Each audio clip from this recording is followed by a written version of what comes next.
The early morning rush at Terminal D was loud and impatient.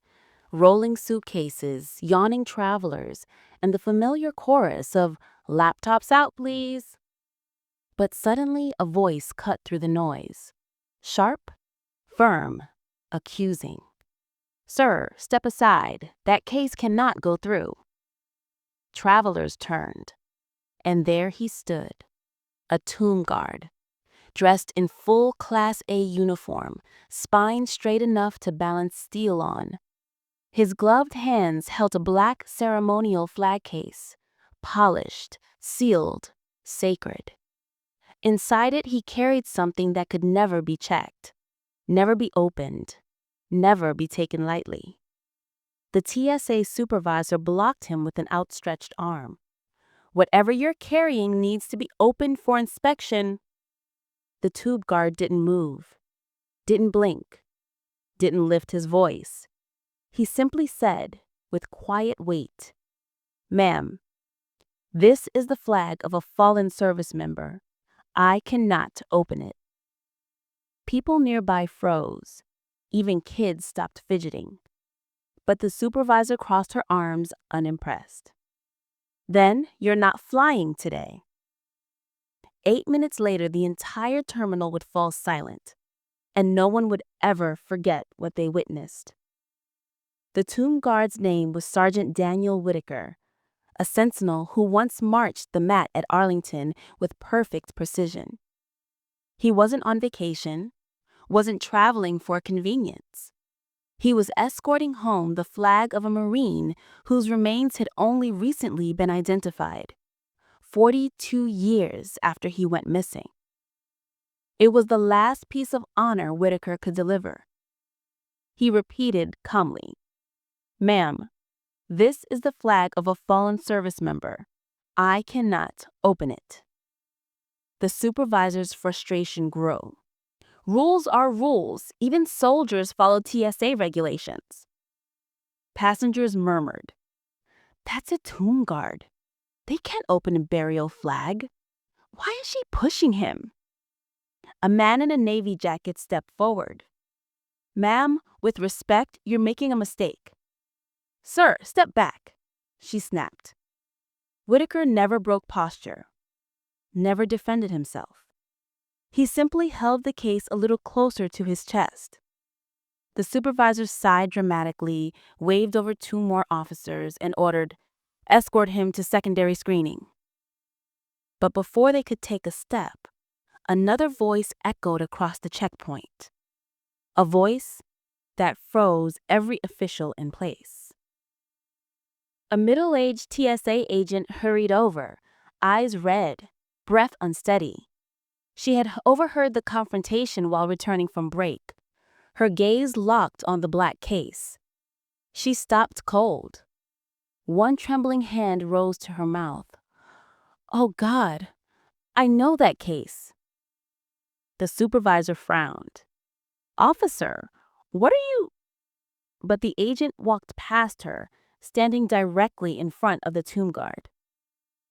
"Sergeant, is that for a Marine named Corporal Avery Holt?" Whitaker blinked in surprise. "Yes, ma'am. I'm escorting his flag and decorations to his family in St. Louis." The agent's knees nearly buckled.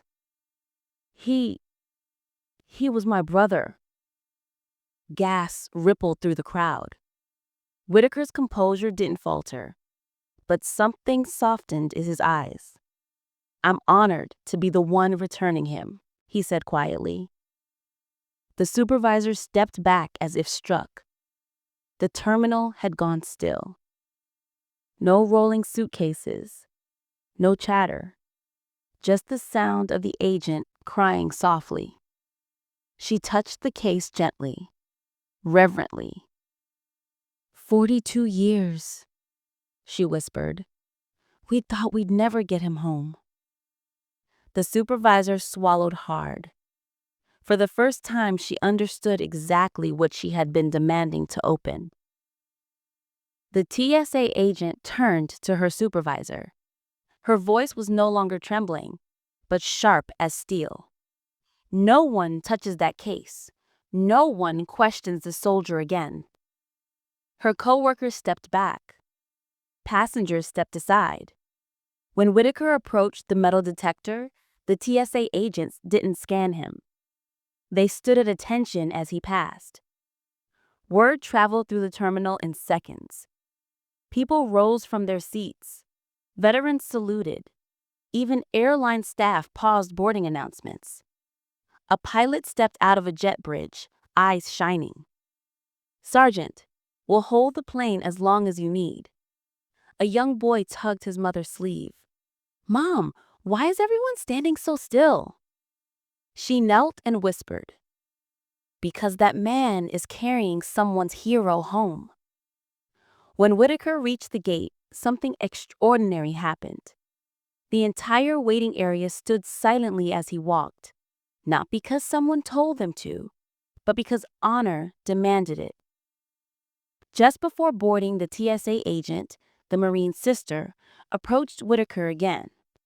Her eyes were steadier now, but full of emotion. "Sergeant, may I walk him with you? One last time." Whitaker nodded.